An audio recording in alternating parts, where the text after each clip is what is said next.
Support for the Capital Connection comes from New York State United Teachers, working to support students, educators, and public schools as the center of their communities with the Public Schools Unite Us initiative. And United University Professions, representing 37,000 academic and professional employees at SUNY campuses and teaching hospitals across New York State. Frederick E. Cole, President, uupinfo.org.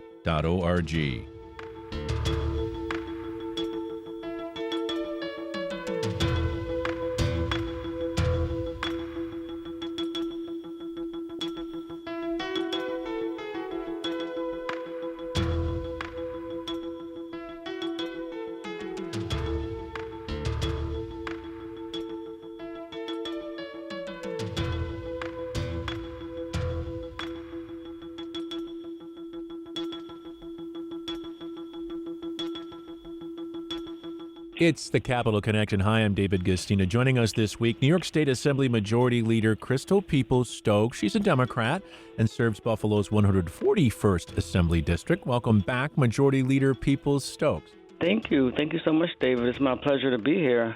How are you faring over there without Alan? Well, I'll tell you something. It's a big loss, and I want to thank you. I haven't had a chance to talk to you since about the incredible send-off you gave him in the legislature.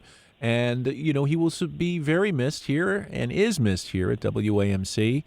But with that kind of leadership, those of us that have followed know exactly what the mission of the station is and hope to continue to follow it to the delight of our listeners. Awesome. That's really great. I hope he's on the beach somewhere. He is relaxing with his children and grandchildren, and it's well-deserved. Well, yes. Let's get to the news of the day. Majority Leader Crystal Peoples-Stokes. So many problems in our society, and of course we're in New York, where the migrant situation and the influx of those migrants coming into New York City has caused problems throughout the state. Upstate, you have leadership trying to come together, although it's been difficult, between New York Governor Kathy Hochul and New York City Mayor Eric Adams. You saw the two minority leaders of both houses, Will Barclay and Robert Ortt, calling for a special session to deal with the migrant problem. For the Biden administration, their part, a lot of this has to come from the federal level. They've, looks like in one meeting, have decided to start working toward that effort of trying to solve the problem, but also heaps some blame on the way New York City has rolled out the situation in dealing with the migrants.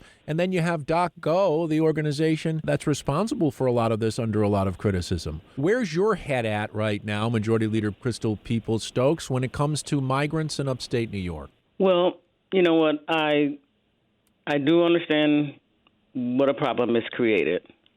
But, you know, I will just remind your listeners that we're New Yorkers, and we put more into the federal government than they ever return back to us. And here we are taking care of a problem that they should have fixed on their own. There should be a smooth stream to immigration process in this country.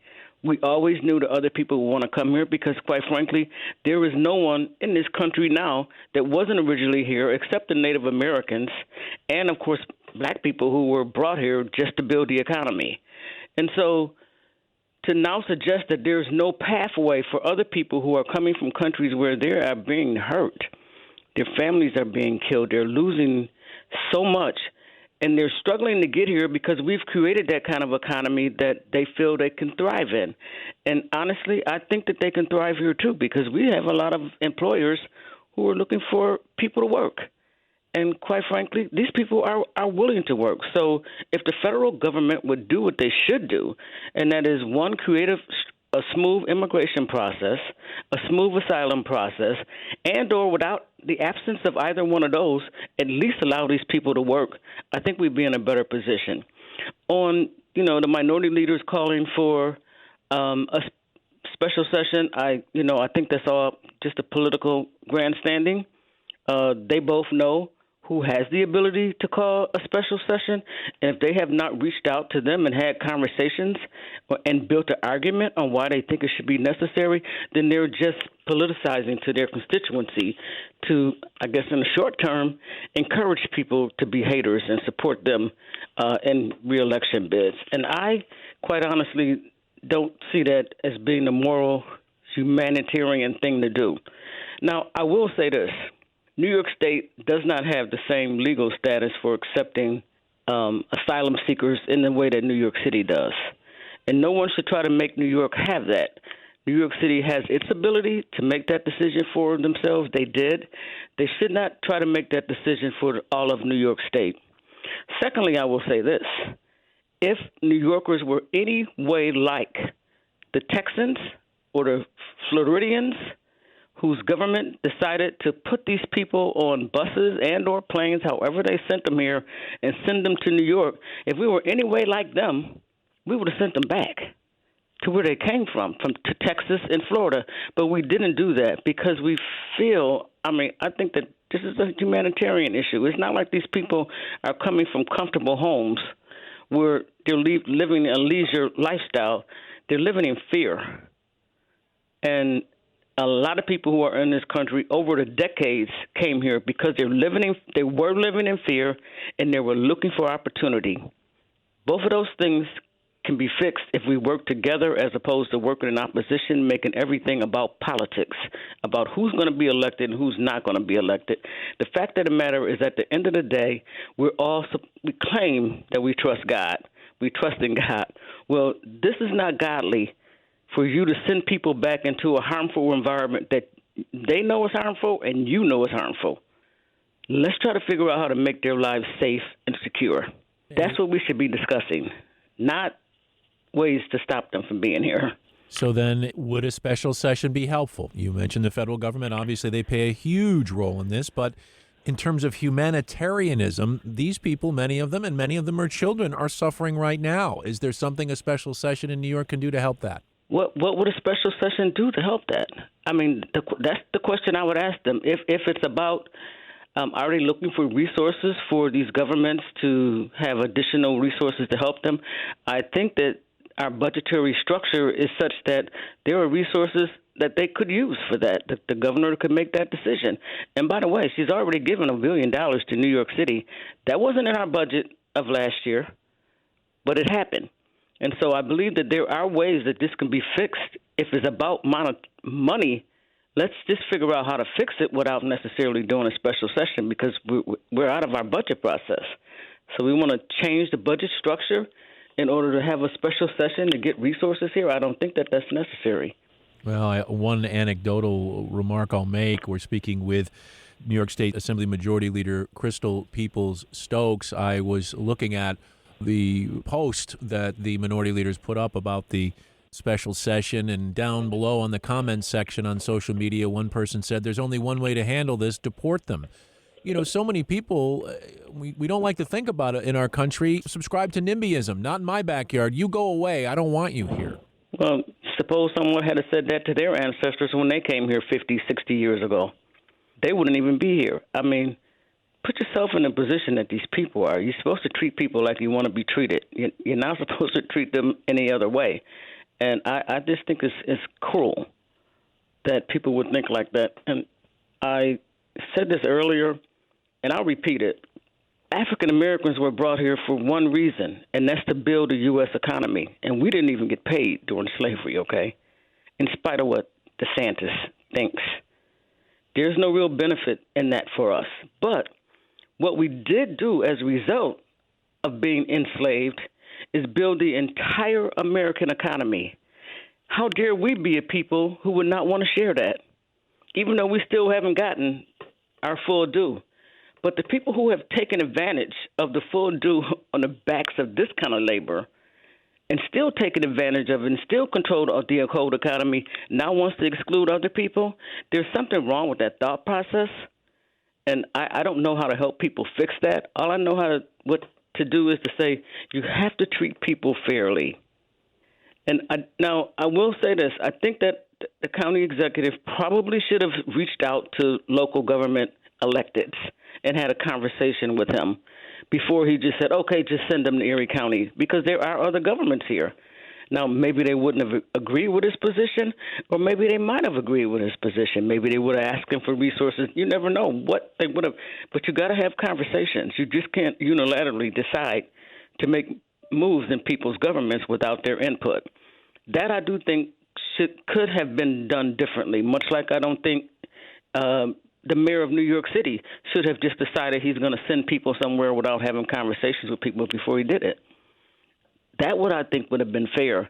But to suggest that they have no place here and they need to be deported, it riles up that negative energy that is spewed all over social media on a regular basis. And quite frankly, it's the thing that gets people killed. So if you aren't able to deport people when you want to see them deported, the next thing you know, we'll have to worry about who's going to be trying to hurt these people. And all they're trying to do is find a safe place to live.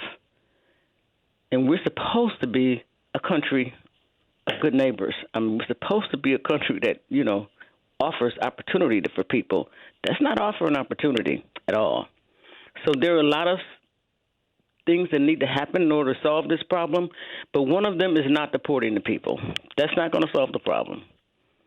Yeah, well, and it makes me extend our conversation into another area, which is the environment. I've talked with other lawmakers about this, but the idea that when you see wildfires, in Canada and Maui, Hawaii, you see massive floods, hurricanes intensifying more rapidly and at a greater frequency than they have before, playing into the idea that this climate change is happening. Well, I guess enough so that we can all see it now very clearly. The scientists tell us that will create more migration problems. There'll be more people trying to migrate to areas of the world that are safer in terms of the climate. And that could mean very well right here in the Northeast and in New York. So don't we have to continue to plan for more people to arrive here and how we're going to provide them with jobs and opportunity? I do think we have to plan. I mean, first of all, the vast majority of us have to acknowledge that climate change is a problem. We still have people in denial. You might remember, and by the way, the Buffalo News did a splendid editorial on this today, how when DeSantis was in Congress, he voted no against the federal government sending money to New York to help out with Sandy. Sandy was real. That impacted people's lives in a horrible way. And now, because of the hurricanes in Florida, he's asking for federal money. He wants to have something that he didn't want us to have. And that's not good governance. And so we got to get people out of their denial stages in order for us to move forward. We cannot make everything about politics. This is about people's lives, people's livelihoods, their investments. And we have to start thinking about it like that. Well, and how about your response to your Republican colleagues? Democrats forced unrealistic climate policies on New York and ignored the elephant in the room, affordability, and they cite new cost estimates higher than expected from the New York State Comptroller, a Democrat. But the elephant isn't the elephant in the room. If we don't do something to mitigate climate change, we won't have a place to work and live. And I wonder what they'll be running for then. What will be the election strategy then to divide us?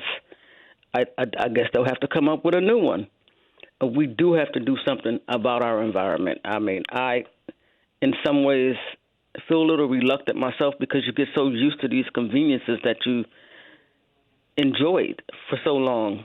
But when you also understand its negative impact on the environment, when you live through things like Sandy, and quite frankly, when you live through things like the December snowstorm in Buffalo, the blizzard, you know that things are not the same as they always were. I'm a lifelong Buffalonian. I've never seen that before. And by the way, I never want to see it again. And I'm sure the people in Maui don't ever want to see a wildfire like that again. And I'm sure the people in Florida don't ever want to see tornadoes and hurricanes like that again. But you cannot not want to see it and don't want to invest in what the solution is. The solution is that we have to pay attention to the impact of human life on our climate. And look within your own self and figure out how you can fix that. I'm not so sure, honestly, David, that everything that's in the Climate Act that was passed is the right thing to do, but I think it's a start. And I think we have to start somewhere. And I think the other thing that we need to do that's critically important is to get past the politics of all of this and go to the doors and knock on the same doors of the people that you asked to vote for you and help them understand why we need to change the way we live in order to protect our environment. That's what we need to be doing. We need to be educating people about changing structures so that our environment is healthier and our children can have the opportunity to thrive in a country that we've all worked so hard to put together.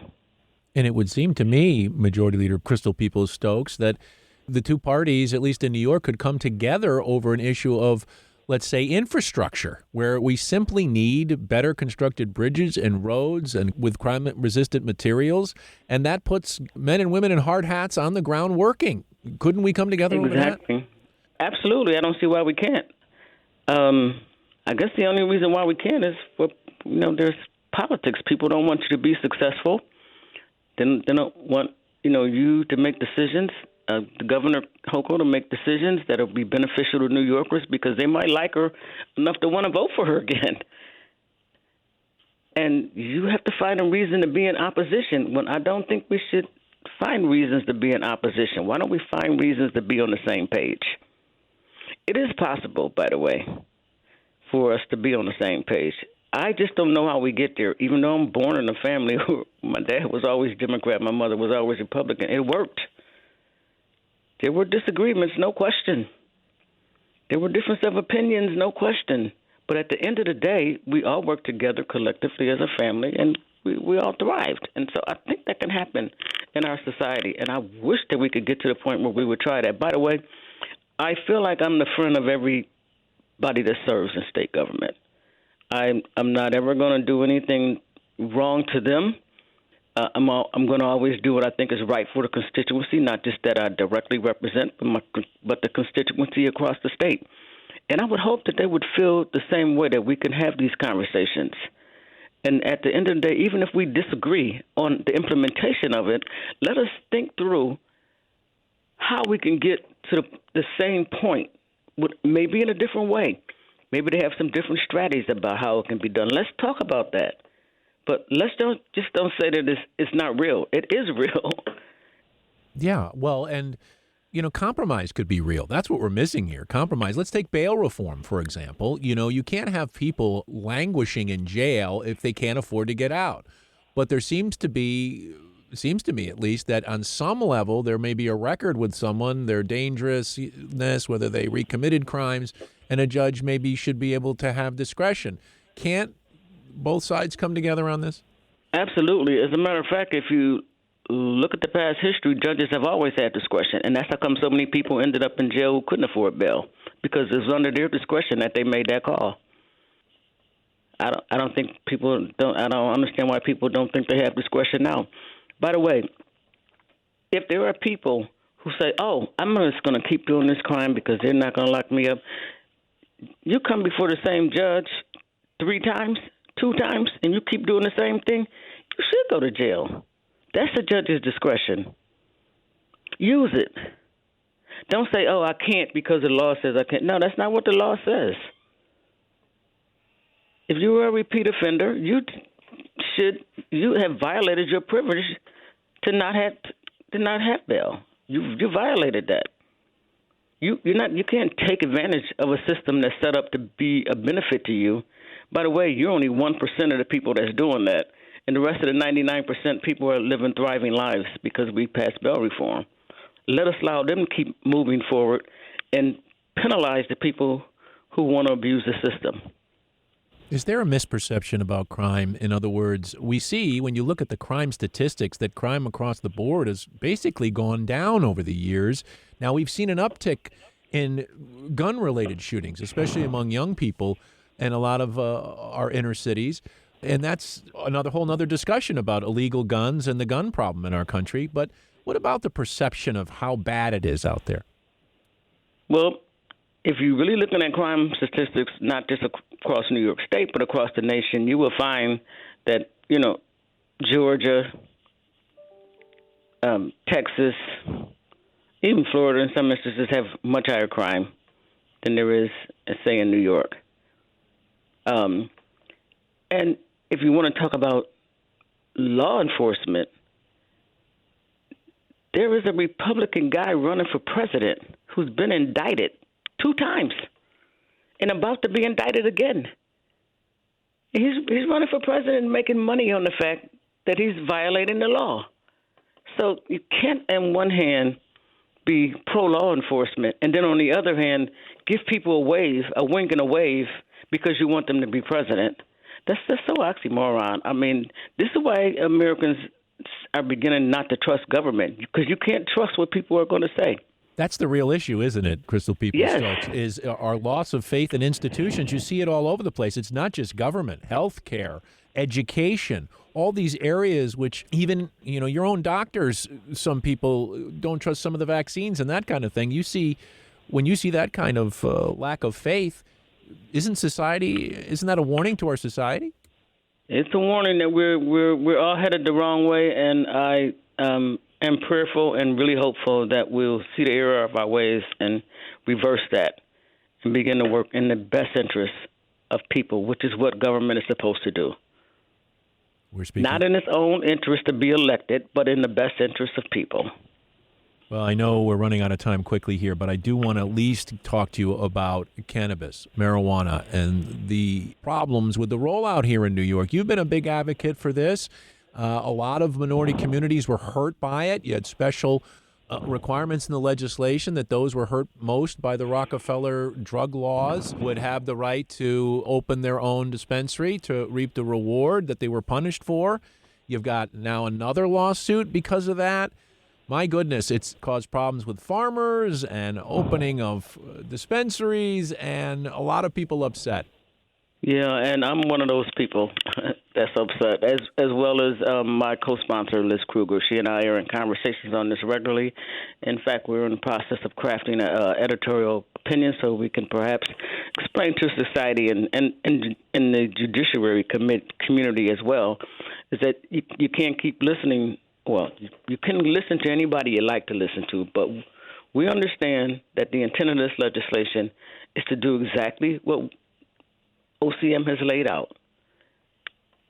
The conditional licensing for farmers, cultivators, processors, and dispensaries to give them small businesses, New Yorkers, the first crack at business. They've done that. And now it keeps being challenged. Who is it being challenged by? I would beg to differ that this last lawsuit is about disabled veterans. It is not. There were 7 disabled veterans on the list for CARD who have just received licenses that can't even open a business because somebody else wants an injunction because it should be about them first. No, it shouldn't be about them first. And by the way, I think I know who these somebody else's are. They're corporate America. They're out-of-state operators, and quite frankly, they're ROs who believe that they should be managing these businesses and not small businesses and not people of color. And every time we join an organization or group that will listen to the strategy that they have to hold things up, you're only holding it up for themselves. They're not holding it up for you. Well, I know you got to run. They do have enough resources to come in and take your spot in a heartbeat. Yeah. And that's what they're waiting for. So I would just ask people to hold strong. It took 8 years to make this happen. I wish it would have gone a lot smoother and people wouldn't have ran off the court. But they have resources to do that. And by the way, the judiciary is making a lot of decisions for the executive branches of legislative branches of government all over the country. We're duly elected. We have the ability to constitutionally write legislation that supports our constituency and to also empower OCM and the Cannabis Control Board the opportunity to set up the regulations that will implement the intent of the legislature. Anytime it gets challenged in court, it's just not fair. And judges should just clearly say that. But because they haven't, we'll have to continue this fight, and we will. We're not going down like this. Speaking of fight, Labor Day this week. Is labor in a bad position in our country right now, and should there be more unions? I don't think labor is in a bad position. I know there are a lot of challenges, but labor always prevails. There are tons of people whose families made it soundly to the middle class, including my own, because of organized labor. And so I think labor is a strong option. People should pursue it, although I'm not so sure that it necessarily benefits the cannabis industry, will be benefited by the cannabis industry, because we want to focus on small business. Right. Organized labor is more about larger businesses. So I'm assuming they would be pleased if all of the cannabis business in the state of New York ends up with multi-state operators, because then there's a body that they can organize. A small dispensary for small farmers, cultivators, and processors, the numbers are too small for them to organize. So I believe unions are strong. I totally support them. I had a pleasure walking in our Labor Day parade, or actually riding in our Labor Day parade this past Monday. And I think we should continue to celebrate workers, because they are the backbones of this country. And I mentioned it earlier, but, sometimes the people were enslaved, but the fact of the matter is that, workers are the backbones of this country, and we need to always highlight and applaud them. I'm afraid we are out of time, but I can't thank you enough. Joining us this week has been Assembly Majority Leader Crystal Peoples-Stokes, a Democrat from Buffalo. She's got a lot to say, and I'm glad she's willing to talk to us about it. Majority Leader Crystal Peoples-Stokes, thank you so much for joining us on the Capital Connection. It is my pleasure, David. I trust you'll have a great day. Stay safe. You too.